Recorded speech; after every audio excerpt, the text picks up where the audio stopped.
What is going on, guys? We are back with another video doing more Madden 23 ratings stuff, and today we're going to be looking at my list for the top 10 best sleeper rookies, if you will. Now, of course, there's going to be names you obviously have heard of, some that you may even not consider to be sleepers, but all of these guys are under 70 overall, and they're all pretty good players, especially if you're talking about pure trading for in Madden. Obviously, a user franchise, most people know what they got. But as far as a sleeper player goes, it's about as sleeper as you can get as the players we have. So yeah, you're putting us to sleep already. But the players I have on this list, I also have some honorable mentions, which I think are pretty fair. If there's anyone you think I missed that should be on the list, maybe there's... I mean, I'm going to have it 10 to 1, so like worst to best of the list, but it's not really that big of a deal, right? If you make it on the list, you're one of the sleepers, I suppose. But let me know what you guys think of the list. Let me know if I missed someone. Maybe someone shouldn't be on here that is. You're like, oh, that's clearly not a sleeper. It's like, yeah, I get it. Maybe the name isn't sleeper, kind of. But, you know, at the end of the day, they are going to be lower overall guys. But at number 10, we're going to start with the only lineman on my list, as it's not like last year where you had someone like Kendrick Green, who was a super beastly sleeper. He was such a good player, you know, and he's kind of like unknown, if you will. This one, the best one you're going to get here, to be honest, and that's going to be Jergens. I mean, he's not the biggest sleeper in the world in terms of names. I think a lot of people know of him because he was a decently high draft pick, but 75 speed, 79 excel, strength is only 83, and I get he is kind of built only to play center based on size, but Madden doesn't really care too much for that. Speed is great. Excel is great. As far as his run and pass block go, as I honestly don't even know if these ratings still exist in the game. Like, do these actually do anything, or is it just the finesse and power? Which, if it is the finesse and power, you have a 78 impact block, which is decent. You know, these ratings aren't crazy great, but with that speed, you have an 86 lead block, which even though you would kind of see him as a center based on size, kind of tells me he'd be a pretty sick pulling guard. Once again, it's setting the bar a little low here, which I suppose can only get better from here, and it absolutely does. But Jergens, who I would have thought maybe would have been a little bit higher, especially since, you know, Jason Kelsey talks about seeing a lot of himself in Jergens. It's which all those, the name and the way I said all that, it sounds a little sus, I'm going to be honest with you. I would probably expect him to be star. It'd be a very close call. Maybe start of element trade. If he's not, could be a little bit of an L, but I did try to factor in likely devs for these players into this list as well. I know if you have a higher dev than normal, you're technically not really a sleeper, but at the same time, the overalls are under 70, so take it how you will. Now, this next player is a running back, and he is very solid. Went to a team that really doesn't need running backs at this moment, and the only reason why he's only at 9 despite his amazing looking ratings is because of the age, being, I believe, 24 years old, which for a running back is pretty crazy. But of course, that is going to be 66 overall, Ty Chandler. He's, you know, prototypical running back size. I think he's like 5'11", 209, 210-ish. But 93 speed, 95 excel, which is amazing. Agility is a little bad, but I'm going to be honest, even if you got like 99 change of direction without abilities, you feel like you're not changing direction on next gen anyways. You're not moving outside of the original direction you went. And of course, what makes him so great with that speed is the fact that he has trucking. 77 trucking. You know, change direction sucks. We don't talk about that. But 77 juke move, the two kind of main ratings that matter in the game. And he has 77 in both. And the fact that he's a 66 overall obviously makes him a sleeper. And the main reason, like 90% of the reason why he's not higher is, once again, that age. 24 as a rookie is rough. Maybe you get lucky that he's 23 in the game. I can't remember when his birthday is. Maybe he's not even 24 yet, but I'm pretty sure I kind of worked out that he's going to be 24 or is 24 for this next Madden. But still, a really good running back. Kind of reminded me a little bit of Nwangwu, but a little bit older at the same time. But yeah, very good versatility. And if you're really desperate and you believe in your abilities to get breakouts, you know, in previous Maddens, I've seen that you can easily get a guy from normal to X Factor in one season, which 24 doesn't really even seem that bad if you get all that XP on top of it. He could still be good. I'd love to see someone use him and make him a god. And then this one, you have the fastest player, or tied for the fastest player in the rookie column and on my list here. And that is going to be a cornerback. And it's going to be Mr. Kalon Barnes, 98 speed, 93 excel. I'm not sure why I didn't just like cut like I did all the other ones, but 69 catching, of course. He's not as small as you would think either. Okay, he is as small as you thought, but 5'11 is not that bad. I thought he was like 6 foot tall, but you know, same difference, right? But that freaking speed, 98 speed, of course, is absolutely insane. 93 jumping on top of it. And I believe, yeah, his man and zone is manageable. I think the problem with him, though, similar to Ty Chandler, is his age. I believe he is 23, but once again, it comes down to a breakout. 64 overall, obviously considers to be a sleeper. Of course, presses 66, which isn't even that bad for a guy 183 pounds. 5'11 is not terrible, but 183 is kind of on the smaller side. But that is going to be our number 8. And to back it up, maybe you think this is a little too low, but once again, I'm kind of factoring in age a little bit. And I actually decided to change it just based on the height of the player, I think is a big factor. And that is going to be the tight end, a Chigoziem Okonkwo. Jesus, I'm sorry, okay, if I got it wrong. But he's 6'3", 22 years old. But of course, kind of our new Albert Okwuegbunam, who's... Please, guys, can we get some nicknames or something? Please. But, of course, 88 speed, 91 excel, 75 catching. You know, that's not great, but the fact that he's 22 with that kind of speed, the Titans are kind of picking up some names. They got some sleeper players, some fast players, some super athletic guys that tested a little maybe more surprisingly than some would have expected, but 85 jumping, trucking's not really a thing, and just like Alberto, you worry about the injury, stamina, toughness a little bit, but I really haven't seen him injured too much. But then again, I really haven't seen Alberto utilized too much in Madden franchise. But, of course, a very solid player. Route running's rough. Release is okay. Catching is solid enough to at least develop. And that's why I decided to move him from number 5 to number 7, just because he is a little bit more of a project. But, once again, at tight end, speed is king. Speed is king in general, but speed is ultra king at tight end. And at 22 years old, I think you could definitely develop him. And then for the next one, we have a guy that I was debating on just completely leaving off the list, but it was just too tough for me. I maybe regret putting him this high. Maybe he should have been a little bit lower, maybe right at the edge of the list, barely even making it, maybe even honorable mentions. Absolute freak athlete, but with the age, with the kind of rawness out the gates, it could be very hard to develop him, but if you do, you're going to have yourselves an absolute freak. And that, of course, is Amari Barno, 65 overall, sleeper, obviously. We'll go over what I think the devs will be for most of the guys. I think Cam Jergens so far would be the only guy that I would expect to be star dev or better. And all the way up to this point, outside of that, even Barno, I would not expect to be, hidden development trade. But 92 speed, 93 excel, for a 6'6", 245-pound man, which is absolutely insane. I even joked about it in one of my reveal videos for edge rushers. Does he have any kind of zone coverage or whatever? Maybe play him at linebacker, because that's blazing. It's tough for me to put him on this list, but I decided to anyways, because that's just almost unheard of. That is crazy fast. Of course, the problem with him, though, is 63 finesse, 61 block shedding. I was debating on putting Sam Williams here instead. He's a little bit better. The problem is he's a little bit better. He's a guy that could be hidden development trait. Some of the off-field stuff is something I'm not super, happy to talk about. And most importantly, like I said, he is a higher overall, and I don't know if I would consider him a sleeper, but also very fast, pretty damn good. I was going to also put Nick Bonito on the list, but once again, too good in my opinion. A very raw guy here at Barno. I'm not exactly sure how the breakout XP works in Madden. It seems like the lower you are and the older you are, going from normal to star, you get a lot more XP.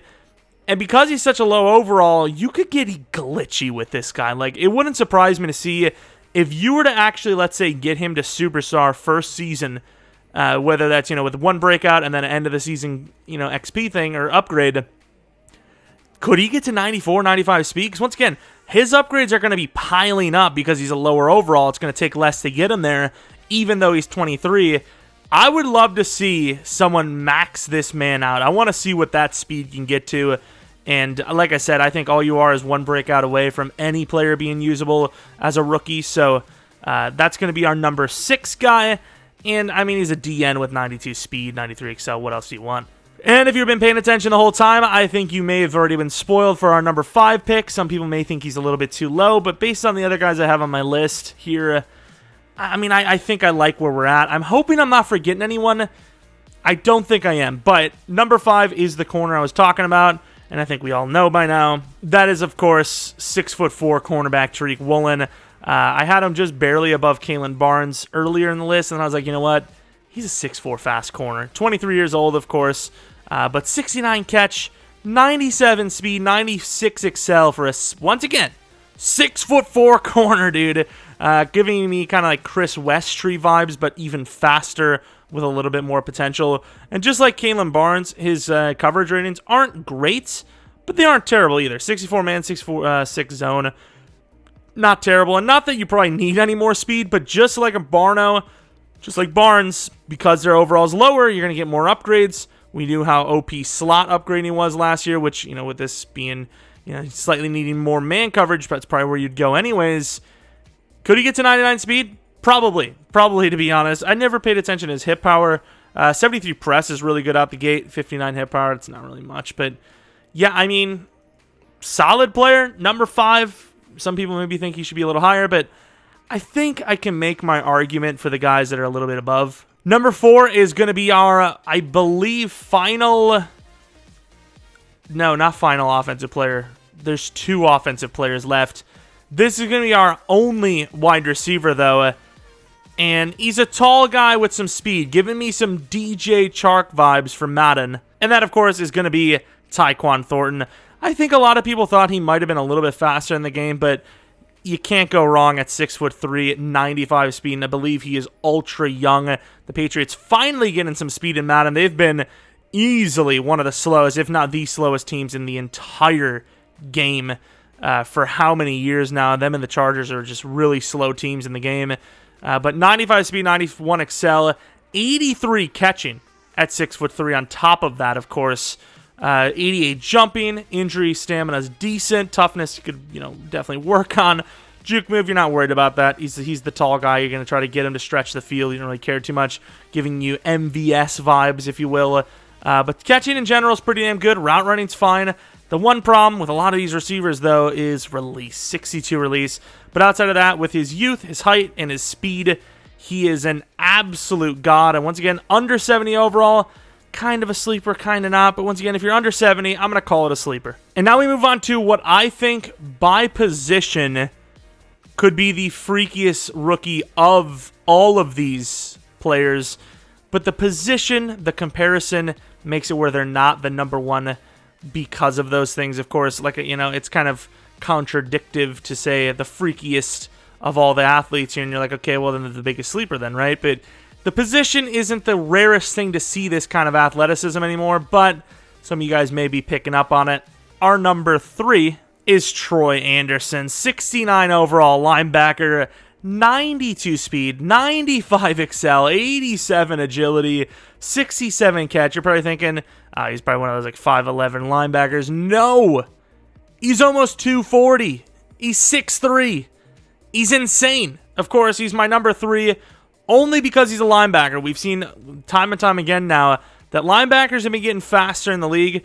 He's, of course, almost one of a kind. He's like probably top 3 most athletic linebacker in Madden at this point. But you see a lot of these guys that are like 89 speed, 90 speed. So it's not so freaky that I haven't seen it before. So we kind of had to chill out a little bit and put him at number 3. But that's still really good. Injury, stamina, toughness. Not the best, but definitely far from the worst. 86 jumping. Of course, 85 COD. We almost missed that. 85 change of direction. That's like right up there with Isaiah Simmons. Of course, man in zone. Not terrible. Pursuit's okay. Block shedding 67. That's not the worst either. And he also has 84 hit power, so you can absolutely lay the boom. You're running around the field like a madman. And, I mean, you basically got yourself Kyle Pitts at linebacker, realistically, even though he's a bit shorter. Same team, though, so, I mean, can't really be too mad if you're either of them there. Now we move on to a guy that may outlast every single non-quarterback or special teamer in the game, depending on how you develop him. And that's going to be back on the defensive side of the ball, being safety Nick Cross, who I believe is going to enter the game at 20 years old. He's a 69 overall, 6 foot tall safety who has 94 speed, 96 excel, 71 catching, 88 jumping, of course, as you would have expected. COD's not crazy great. 82, it's, you know, he's a safety, but he has 73 zone. And on top of it, he can still lay the boom at 84 hit power. Now, there's some other players that are, you know, pretty good at safety as well. I just don't think they all can put it together like he can, especially being quote-unquote a sleeper under 70 overall. I think so far, maybe Troy Anderson could be star, maybe Tyquan Thornton could be star, but this would be another guy that I would expect could be star as well, but also not guaranteed. But at 20 years old, that kind of speed, you have minimum 9 years to develop him, or at least use him, even if you somehow sell the hell out of it. 94 speed for 9 years minimum, and it could be higher, because obviously, once again, 69 overall, 20 dev ups, you're going to get a lot of them, and you're going to get a lot of overalls anyways, upgrades, and a lot of speed and excel could come along with that. And then before our number 1 player, I do want to go through some names. I'm not going to show them because if you want to see them yourself, you can. There's a few names here taking me just as long to show those as anything. But Ed Ingram, I was going to put on the list, decently fast. We'll show him, screw it. Ed Ingram, decently fast guard. I was going to put him on the list. 72 speed, 82 excel, 87 strength. They're probably like, why is he not on the list over Cam Jergens? Well, I think there's a very good chance he could just be normal development trade. But more importantly, he is 23 years old, which for linemen more than any other position, especially when we don't know their dev, that age hits hard. But of course, 85 impact, 83 lead, he was very close. If he wasn't 23, he would have been on the list, but he's 23, so he just misses out. Same with Boye Mafe. A lot of people see Rashawn Gary in him. He's, kind of a dual style guy. 87 speed, 91 excel, 68 overall, so obviously fits that sleeper mold. 95 jumping with his size is crazy. Finesse move's decent. Block shed's not the worst I've seen. Pursuit's okay. But once again, just like with Ed Ingram, he's 23. Now we have another name that didn't make the list, not because of age, but because of position. There are so many fast linebackers in the game, specifically the rookie variety. I mean, there's probably 6, maybe 7 or more guys that are 88 speed or higher. And even though I really like what he can do because he's fast, I believe he also has really good hit power. There's just too many of his builds in the game for me to put him on that list. He was very, very close, but also you could see the man in zone is quite bad. Block shedding's decent. Hit power, though, 89. Very good player. Super sleeper anyways, but just not enough to make the top 10. We then have another pass rusher in D'Angelo Malone, a guy that almost made the list as well, 87 speed, 90 excel, but sadly also 23 years old. Not bad by any means, but 23, not unusable, because we had a bunch of 23-year-olds in this top 10, but when you compare him to the other guys, he's just not good enough. He's close, though. And then the last player was kind of a double whammy. He plays a position that is very stacked with speed. But, of course, the number one thing, besides that catching is bad. 32 catching. I don't even know if you can actually catch the ball at 32 catching. But besides the catching, of course, we see how fast he is. He's 24. Kyron Johnson, bad man in zone. I had him as my number 10 right out the gate, and I was like, between the catching, the man in zone, and the age, he just can't be on my list. I'm sorry. I just can't do it. Unless he was like a 30 overall, I can't do it. 65 overall is too high for a guy to be this bad outside of the speed. Barno is kind of an argument for that as well, but it's a guy that, sure, we're seeing faster edge rushers, but we're not seeing guys that are 92, 93 speed at the edge as consistently as we're seeing linebackers that are in the 90s, So I just couldn't put him on the list. The age was too much. And that is pretty much it for the honorable mentions. If there's anyone you think that I missed on the honorable mentions list or so far the whole list, like I said, tell me in the comment section below. Maybe leave a like, maybe subscribe. We do a ton of franchise stuff, specifically rating stuff lately. Still got more videos yet to come. But for the number 1, who's going to be maybe a little controversial for the sleeper list, but just had to make it, is, of course, Malik Willis. Not a sleeper in the sense that we all knew his name, Not a sleeper in the sense that we thought he was all going to, a lot of us thought he was going to go with them in the first round. There's a lot of mock drafts out of nowhere that were saying number 2 overall. But it's Malik Willis because, once again, he's under a 70 overall. There's a chance he's not even star. He could be normal development trait. I would say probably star, though. But look at the ratings. You can't deny him on the list. 92 speed, 93 excel, 92 agility, 94 throw power. If you're doing a Titans franchise and Tannehill even starts a single year for you, I don't know what to tell you, okay? I just don't. 89 COD, his throw under pressure and all that, it's fine. 86 break sacks, like an impossible rating to upgrade. But, the passing ratings, 78 deep, 77 short, 71 mid. If you can change the other twos with the mid, that'd be nice. But play action, throwing the runs, all great. He's so fast. You're literally getting yourself Kyler Murray, but you don't have to pay that much for him because he's a 69 overall. That, once again, could be normal for all we know, which I don't know if that really helps the sleeper argument or not, but regardless, he had to make the list. He's technically under a 70. He's kind of a sleeper because he's a third-round pick. Don't quote me. Don't at me. Don't get mad at me. That is going to be my top 10 list for the most or the best sleeper rookies in Madden 23. Like I said, I don't like it, every year. I don't like, when there's names we all know. Tariq Woolen's kind of a sleeper, kind of not, because we all know him, but he's technically a sleeper because he's such a late-round guy and his overall is lower, and once again, he's 23 and all that, so if most of these aren't sleeper in your category, I could not make a video called anything with sleepers then, because, we know all the names, but it's kind of an unfair argument, right? Regardless, though, hopefully you guys enjoy this video. Like I said, leave a like, subscribe if you're new, follow me on Twitter, Jeromepkr, second channel, PK Plays, all that stuff, whatever. But we'll have another video a little bit later today. Probably that's it for the day, and then tomorrow might be 2 videos. Might not even be a rebuild. It might not be. We might be doing one Monday. I don't know. We don't have to do rebuilds 24/7, right? We can take breaks every once in a while, especially since I have no idea what the hell to do for a rebuild at this point in the Madden cycle. But like I said, let me know all those things. And yeah, I'm curious to see what you guys think should have been the number 1 sleeper, or if there's sleepers I missed. Regardless, though, thanks for watching. Hope you guys come back for next video. But until next video, see ya!